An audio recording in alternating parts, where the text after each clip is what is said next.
Hello દોસ્તો, આપણે આજે પિયુષભાઈ આપણી સાથે છે, જેમની મધરની દવા કોલેસ્ટ્રોલની ચાલે છે. તો આપણે એમને પૂછીશું કે પહેલા તમારી પિયુષભાઈ સ્ટાન્ડર્ડ દવા કેટલાની થતી હતી કોલેસ્ટ્રોલની તમારા મધરને? અંદાજિત એક મહિનાની 1000 થી 1500 રૂપિયાની મેડિસિન થાય છે કોલેસ્ટ્રોલ. એ 1000 થી 1500 કોલેસ્ટ્રોલની એમની મેડિસિન થતી હતી. લગભગ એની મમ્મીને ચાલે છે દવા. તો હવે તમે જનરિકમાં પરચેસ કરો છો તો તમારું મહિનાનું કોસ્ટ કેટલું આવે છે? માત્ર 300 થી 400 રૂપિયામાં પડી જાય છે અને મેડિસિન. દવાની ક્વોલિટીમાં કઈ ઇફેક્ટ આવે છે?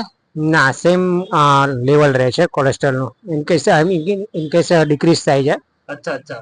જો એમ કહેવા માંગે છે કોલેસ્ટ્રોલ એમનું જેનરિક દવાથી બી ડિક્રીઝ થાય છે, એટલે એવું નથી કે જેનરિક દવા તમે લો તો અસર નથી કરતી. એમનું કોલેસ્ટ્રોલ પહેલા જેટલું હતું એનાથી ઓછું થાય છે જેનરિક દવાથી, એટલે અસર તો એ જ કરે છે. ઇફેક્ટમાં કઈ તમે કહેવા માંગો છો? અડધા લોકો એવું કહે છે કે જેનરિક દવાની ઇફેક્ટ નથી આવતી, તો એવું હોય છે કે તમને લાગે છે એવું?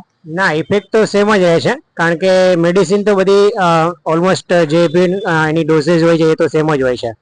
એટલે ઇફેક્ટ તો એની સેમ જ આવે છે. બરાબર. એટલે મિત્રો એવું કઈ નથી કે જેનરિક દવા અસર નથી કરતી. આ પિયુષભાઈ લગભગ છેલ્લા 1 વર્ષથી એમના મધરની દવા લે છે, એટલે સેમ જ ઇફેક્ટ રહે છે.